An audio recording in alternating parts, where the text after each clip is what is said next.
ও মাইরা সাধন প্রতিদিন ওই গুনগুন গুনগুন করে গান গায়, আর সকালবেলা দোকানটা খুলে আর কসাই মানে বুঝতে পারছেন মাংসের দোকান মানে সকাল থেকে কত প্রাণ হত্যা হয়।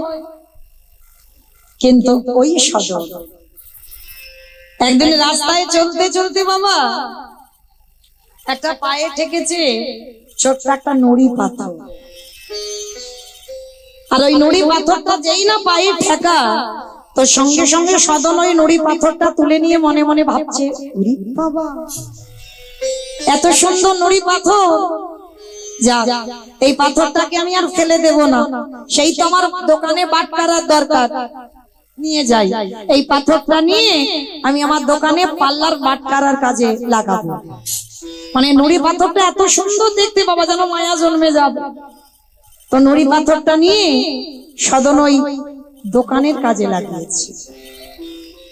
কিন্তু এই পাথরের এমন একটা গুণ আছে বাবা, এই পাথর তো যেমন তেমন পাথর নয়, কিন্তু সাধন জানে না এটা একটা অমূল্য সম্পদ। ওই নুড়ি পাথরটা নিয়ে পাল্লার উপরে দিয়েছে বাবা, যদি দোকানে কেউ 5 কিলো মাংস চায় ওই নুড়ি পাথরটা 5 কিলো ওজন হয়ে যায়। কেউ যদি 2 কিলো মাংস চায় তার সঙ্গে সঙ্গে ওই নুড়ি পাথরটা 2 কিলো ওজন হয়ে যায়, 3 কিলো হয়, 1 কিলো হয়, 500 হয়, মানে যখন মুখে যত বলবে ওই নুড়ি পাথরটার ওজন ততটাই হয়ে যায়। তো সাধন তো নিজেই অবাক যে একটা নুড়ি পাথরই বাবা সব রকম কাজ, তাহলে এটা তো মন্দ নয়, তাহলে আমার দোকানে আর বাট করার প্রয়োজন হবে না। আচ্ছা মা, তোমাদের এই শালিকা বাজারে যদি এরকম কোন দোকানে একটা বাট করায় থেকে যায়, যদি কোনো দোকানদার পেয়ে যায় তো সবাই বাবা দেখতে যাবে না? সে কেনাকাটি করা দূরের কথা, অন্তত ওই নুড়ি পাথরটা দেখবার জন্য কিন্তু ভিড় হবে। যে একটা নুড়ি পাথর 500 হয়, 1 কিলো হয়, 2 কিলো হয়, 5 কিলো হয়, এটা কি করে সম্ভব? আজকের ওই পাথরটাকে দেখবার জন্য বাবা সাধনের দোকানে সবসময় ভিড়, মানে এতটাই ভিড় মানে কল্পনার বাইরে, মানে এতটুকু ভিড় বাবা কমে না, সবসময় মানুষের এত ব্যবসা যোগ। তো হঠাৎ বাবা আজকে সকাল থেকে এতটাই ভিড় হয়েছে সাধন মাংস দিয়ে পারছে না। তা এমত সময় ওই পথ দিয়ে এক বৈষ্ণব ঠাকুর যাচ্ছে, আর বৈষ্ণব ঠাকুর যেতে যেতে ভাবছে, আরে ওই দোকানে অত ভিড় কিসের, কিসের অত ভিড়, ওই যাই তো একবার দেখে আসি। তো সবাইকে সরিয়ে দিয়ে যেই না আমার বৈষ্ণব ঠাকুর গেছে, আর গিয়ে দেখেন ওটা মাংসের দোকান, দূর থেকে বোঝা যাচ্ছিল না, আর যেই না মাংসের দোকান সঙ্গে সঙ্গে নাকে কাপড় দিয়েছে, ইস ছি ছি ছি ছি ছি গো, আজকে আমার দিনটা সকালটা একেবারে মাটি হয়ে গেল। হ্যাঁ, আমি ভাবলাম কি না কি এখানে ভিড় হয়েছে একেবারে মাংসের দোকানে সকালবেলা। আর ভাবতে ভাবতে বাবা যেই না ওই পাল্লার উপরে লক্ষ্যটা পড়লো, বৈষ্ণব ঠাকুরের লক্ষ্য পড়েছে ওই নুড়ি পাথরটার দিকে। আর ওই নুড়ি পাথরটা কোনো সাধারণ পাথর নয়, ওই নুড়ি পাথরটা ছিল শালক নাম শিলা নারায়ণ। শ্রী শ্রী রামকৃষ্ণ দেবের কথা না, কোন নুড়িতে যে নারায়ণ আছে সে কি জানা যায় না? কি বাবা রেল স্টেশনে কত নুড়ি পাথর পড়ে আছে, কিন্তু কোন নুড়িতে নারায়ণ সেটা বাবা যোগী না হলে জানতে পারবে না, সাধনীয় না হলে জানতে পারবে না, ভজনীয় না হলে জানতে পারবে না।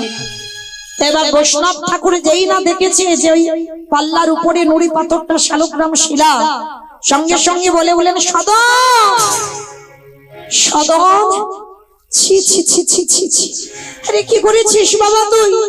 হ্যাঁ, এত বড় স্পর্ধা, তুই কিনা শালগ্রাম শিলা নারায়ণ, আর তাকে কিনা তুই মাংসের দোকানে এনে রেখেছিস, তাও আবার তুই ওই বাটকারার কাজ করছিস। একটা পাল্লার উপরে রেখেছিস মাংস, আর একটা পাল্লার উপরে শালগ্রাম শিলা। হ্যাঁ, যেই না বৈষ্ণব ঠাকুর বলেছে সাধন তো চমকে উঠেছে, হে বৈষ্ণব ঠাকুর, আমি তো জানি না যে এটা শালগ্রাম শিলা বলে, আমি যদি জানতাম আমি কি তাহলে এই মাংসের দোকানে ওকে রাখতাম? আমি তো জানি না বলে না জেনে করেছে এই কাজটা। তাড়াতাড়ি করে ওই সদন ওই নুড়ি পাথরটা ধৌত করে দিয়ে বৈষ্ণব ঠাকুরের কাছে গিয়ে চরণে আছাড় খেয়ে পড়ল, হে বৈষ্ণব, আমি এমনিতে তো পাপী, এমনিতে তো অপরাধী, এমনি কষাই, আর না জানি আমার জীবনে কত বড় অপরাধ হয়ে গেল। একটা কাজ করে, আপনি নিয়ে যান, আপনি নিয়ে যান। আমি কষাই, আমি বুঝতে পারিনি, কিন্তু জানো আমি ওকে আনিনি, ও আমার কাছে এসেছে। আমি রাস্তা দিয়ে আসছিলাম, আমার পায়ে ঠেকেছিল, আর ওই নুড়ি পাথরটা পায়ে ঠেকলো বলে আমি মনে মনে ভাবলাম পাথরটা অত সুন্দর দেখতে, আমার বাটকারার কাজে লাগবে, ওই জন্য তো দোকানে এনেছি। আমি তো জানি না গো। হে বৈষ্ণব, আমি তোমার হাতে তুলে দিলাম, তুমি নিয়ে যাও।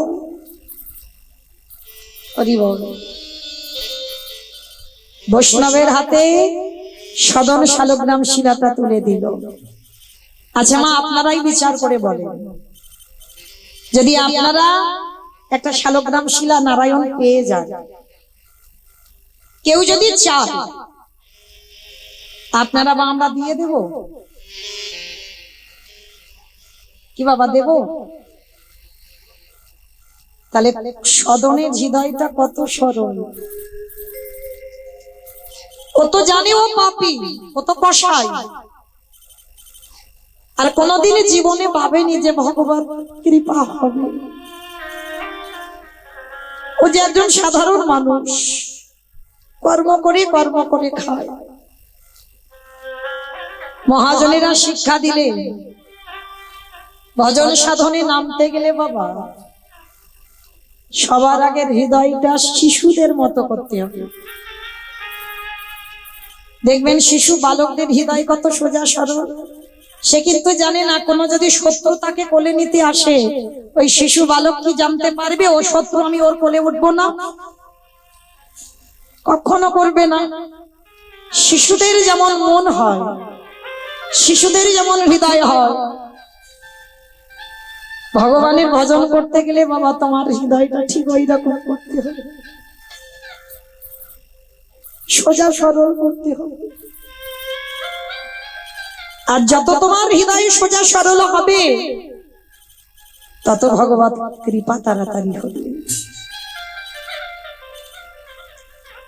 সদন বৈষ্ণবের হাতে তুলে দিলেন। যে বৈষ্ণবের হাতে তুলে দিয়ে নিজে কষ্ট পাচ্ছে না, ওর তো নুড়ি পাথরের উপরই বাবা কোনো গুরুত্বই ছিল না। আর বৈষ্ণব ঠাকুর মনে মনে ভাবছে, হায় হায় হায় গো, কত বড় অমঙ্গল হয়ে গেল, কত বড় ঘোর বিপদ হয়ে যাবে না জানি। তাড়াতাড়ি করে ওই বৈষ্ণব ঠাকুর শালগ্রাম শিলা তা নিয়ে গেছে ঘরে। তাড়াতাড়ি করে বাজারে গিয়ে শালগ্রাম শিলার জন্য একটা সিংহাসন এনেছে। বাজারে গিয়ে কত বাজার করেছে,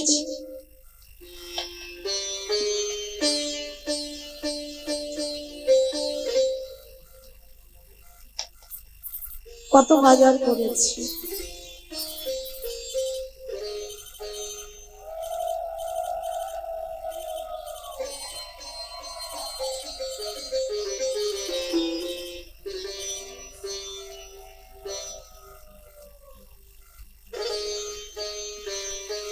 পঞ্চামৃত দিয়ে বাবা শালগ্রাম শিলা নারায়ণটাকে অভিষেক করাবে।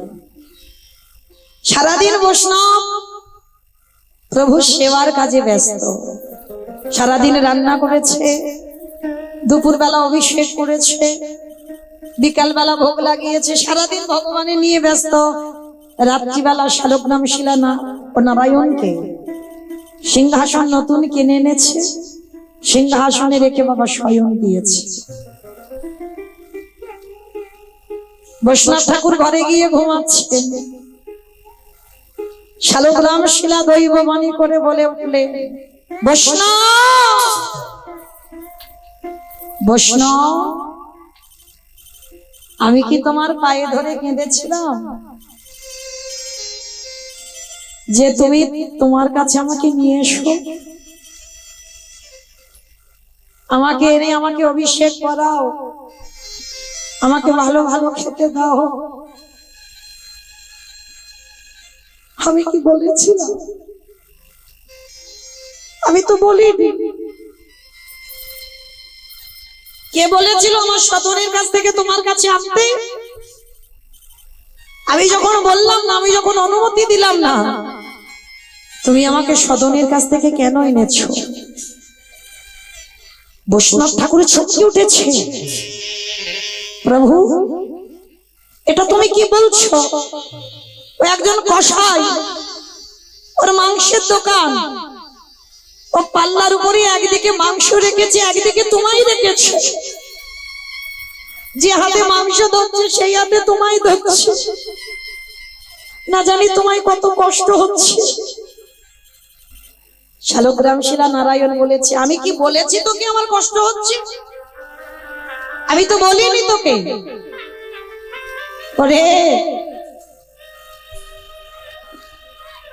আমি যে সদনের কাছে থাকতে ভালোবাসি,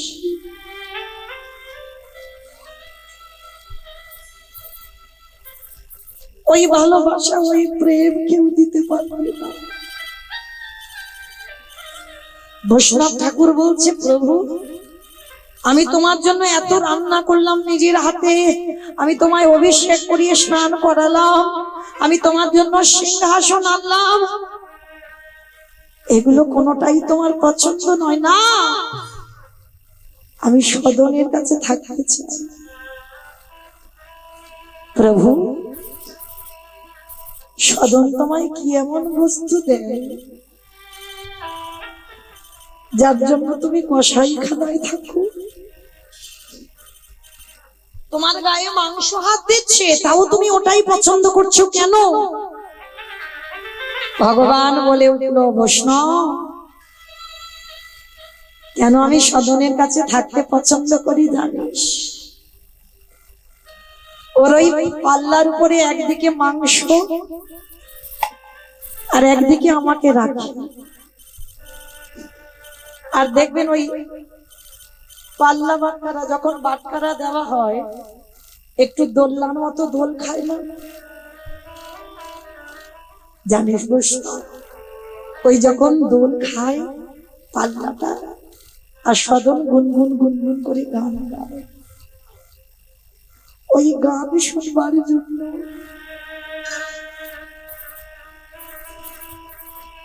সদনের ওই ভক্তি, ওই প্রেম, আমি যেন মনে হয় আমি দোলনাতে দোল খাই আর সদন আমায় হরির নাম শোনায়। আমি যে ভক্তে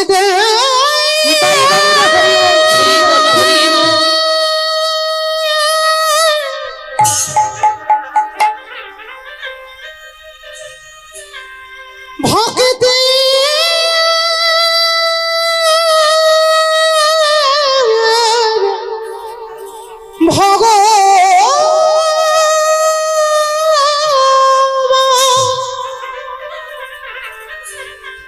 যে জলি নয়ন জলে প্রেমী দিয়ে আমায় ভালোবাসে, আমি যুগে যুগে তার কাছে বাঁধা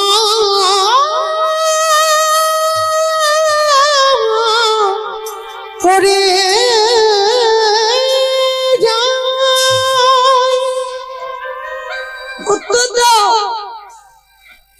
তুমি আমার কাছে থাকতে চাও না?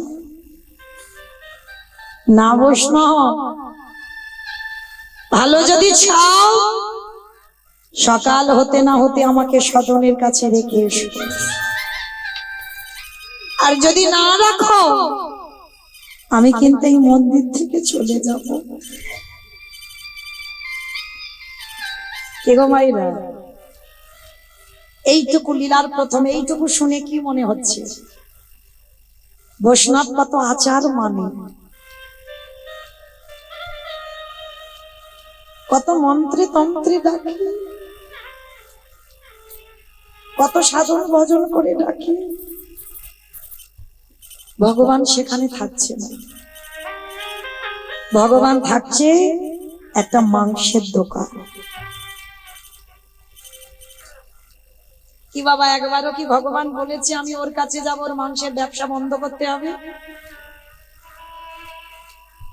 কর্ম ত্যাগ করলে হবে না, ধর্ম করতে হবে বাবা। ধর্মের মধ্যে তোমার কর্মটা ত্যাগ করলে হবে না।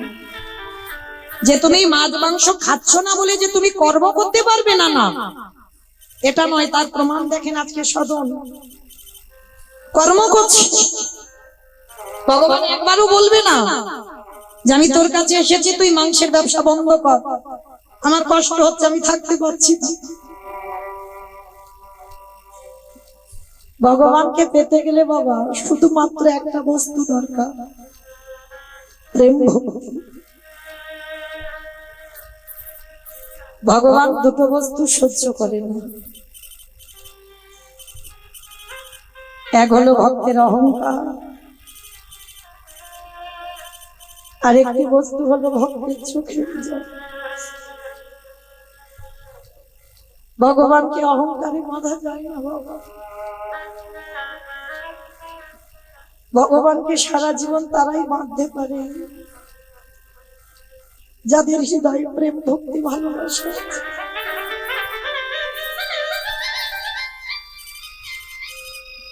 ভালোবাসা তাদের হয় যাদের বাসাটা ভালো হয়,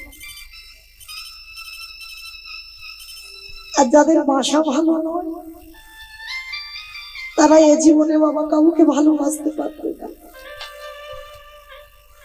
সবার আগে মনে রাখতে হবে ভালোবাসতে গেলে ভালোবাসাটা তৈরি করবে, হৃদয়টা শুদ্ধ করে দাও, তারপরে তোমার ভগবান কৃপা হবে। হৃদয়ে যত জড়তা থাকবে, যত ভেজাল থাকবে বাবা, এ জীবনে কেন কোটি জন্মে তোমার ভগবান কৃপা হবে না। সদনের হৃদয়টা দেখেন কেমন। বৈষ্ণব ঠাকুর বলে উঠলেন, বেশ প্রভু এত কষ্ট করে তোমায় অভিষেক করালাম, এত কষ্ট করে তোমার জন্য কত খাবার তৈরি করলাম, তোমাকে সিংহাসনে রাখলাম, তুমি যখন এগুলো পছন্দ করছো না, বেশ আমি দিয়ে আসবো করবো সকালবেলা, আমি তোমাকে এখানে রাখবো না। বৈষ্ণবে নয়নের জলে বক্ষ যুগল ভাসাতে ভাসাতে ভোরে না হতে হতে সদনের ওই দোকানের দুয়ারে গিয়ে দাঁড়াইছে। বাইরে মাংসের দোকান কি ভোরের বেলা খোলে? খোলে না তো, মোটামুটি একটু বেলা হয়, একটু বেলাতে আসবে। বৈষ্ণব ঠাকুর ওই মাংসের দোকানের দরজায় বসে বসে সদরে তুই বড় ভগবান, এতদিন সাধন ভজন করে তারে কুলি কিনারা পেলাম না, আরে তুই মাংসের দোকানে বসে ওই ভগবানের গুণানুগুণ কীর্তন করে। ওরে সদা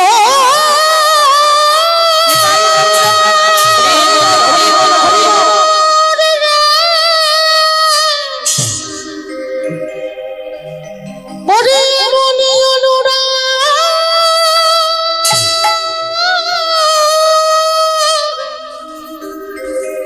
অনুরাগী না হলে কি কৃষ্ণ পাওয়া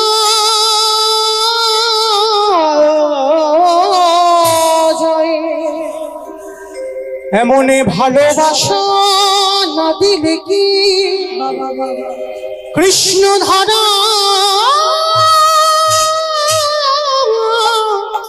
দেয়।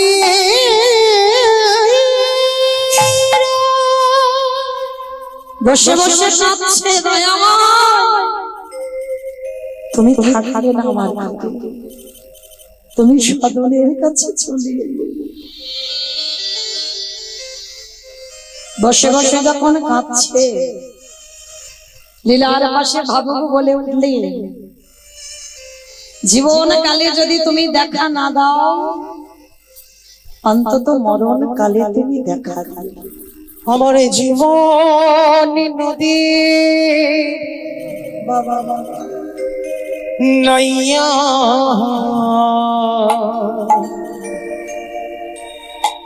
ভবের খেলা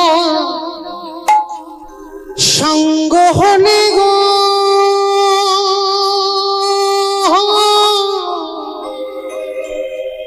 একেবারে দিও পারে করিয়া আমার জীবনের নদীরে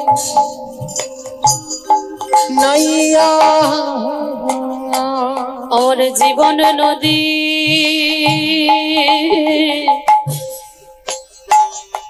নাইয়া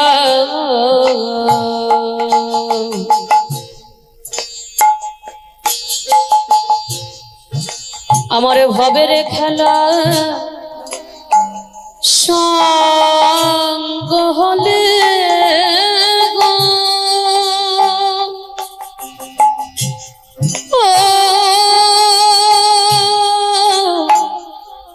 ও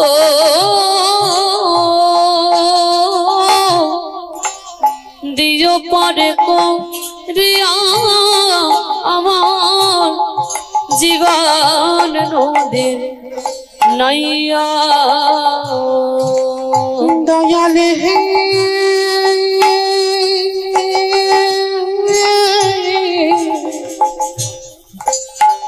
ওরে ও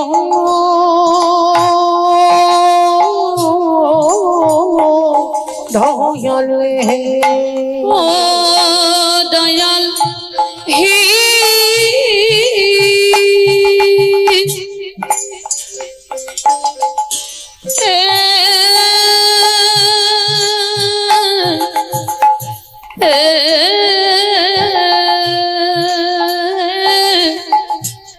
ওরে ও দয়াল হে এই কামনা বাসনার ঘাটে বুঝি বেঁধেছিলাম বাসা এই কামনা বাসনার হটে বুঝি বেঁধেছিলাম বাসা সবই অচলে হবে যাওয়ার কালে গো একেবারে দেখি নাই ভাবিয়া আমার জীবনের নদী নাইয়া আমার জীবন নদী তাই বহুল প্রেমানন্দে হরি বল হরি বল হরি বল। ভবের খেলা সঙ্গ হলে গো দয়ালে হে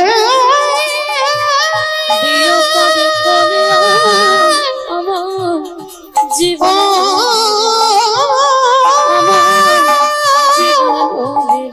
দয়া জীবন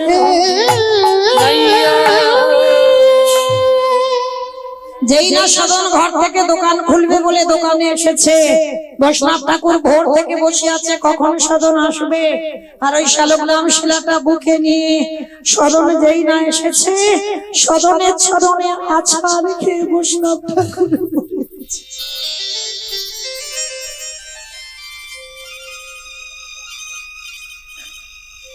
ধন্য সদন তুই ধন্য। এতদিন আমি কত আচার মেনেও আমি তার কুল কিনারা পেলাম না, আর আছে তুই মাংসের দোকানে বসে ভগবানের একটু গান গেয়ে তুই কিনে নিবি তাকে। দেশ একবার তোর ওই পদ ধুলাটা আমার। বৈষ্ণব ঠাকুর এটা কি করছেন? আমি পাপী মানুষ, আমি একজন কসাই, হয়তো কসাই, কিন্তু যে কসাইয়ের কাছে আমার ভগবান থাকতে ইচ্ছা করে সে যে পরম বৈষ্ণব, পরম ভক্ত।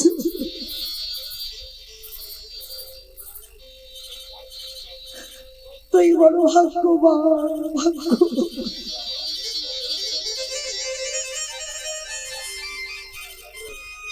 ভগবানকে আমি নিয়ে গেলাম কিন্তু আমার কাছে থাকলো না। সদর আমাকে দৈবমানি করে স্বপ্ন দেশ দিল, আমার ভগবান তোর কাছে থাকতে চায়, আর যদি না আনতাম আমার ঘর থেকে চলে আসতো। ওই জন্য তুই বড় ভাগ্যবান। ধর আমি ভগবানকে অভিষেক করে অনেক কিছু খাইয়ে তোর কাছে চলে দিলাম। সদন আজকে থেকে তুই সেবা কর। সদনের তো ওই মনোভাব ছিল না মা যে আমি কোনোদিন ভগবান পাবো। গান গাইতে হয়, গান গাইতো, কিন্তু সেই গান গিয়ে যে ভগবানকে পেয়ে যাবে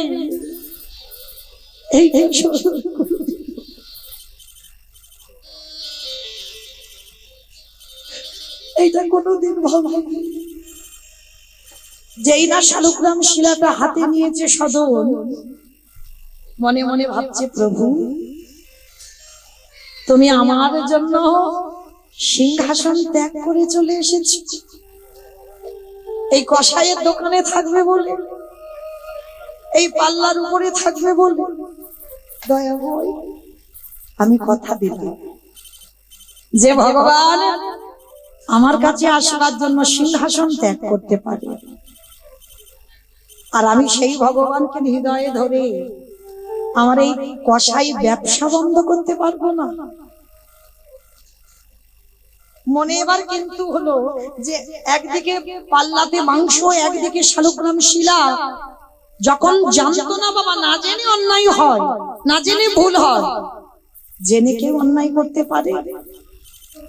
এইবার শালগ্রাম শিলাটা ধরে বলছি প্রভু তুমি আমার জন্য সিংহাসন ছেড়েছো, আমি কথা দিলাম আজকে থেকে আমি আর প্রাণ হত্যা করবো না, আমি আর এই কসাই ব্যবসা আজকে থেকে ছেড়ে দিলাম। আজকে থেকে তোমার চরণ আমি সার করলাম। যারা ভক্ত চরণে আমার একটা বিনীত নিবেদন, আমার কমিটি ভাইরা, দাদা ভাইরা যারা যারা আছেন, আমি তো আজকে এসেছি বলে তা নয়, এই হরিবাসরে বহুদিনের কীর্তনিয়া, হয়তো মাঝে একটু বন্ধ যায়, তো যাই হোক আমি চেনা বলা ভুল হবে, আপনাদের কাছাকাছি মানুষ, তো আমার কমিটি দাদা ভাইদের হয়ে আপনাদের চরণে বিনীত নিবেদন, যার যেমন ক্ষমতা, যার যেমন সামর্থ্য আছে, কৃপা করে আমার এই কমিটি দাদা ভাইদের আচরণে একটু দেবেন। আপনাদের দান নিয়ে যেন এরা পরবর্তী দিনে এই হরিবাসর আরো দীর্ঘস্থায়ী করতে পারে।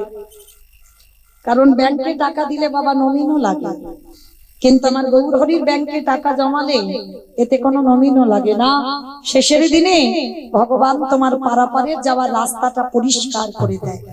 ওই 1 টাকা দেবার বদলে কোনো না কোনো জন্মে বাবা 1 লাখ লাখ টাকা তোমার ব্যাংকে পৌঁছে যায়। তো যাই হোক আমার কমিটি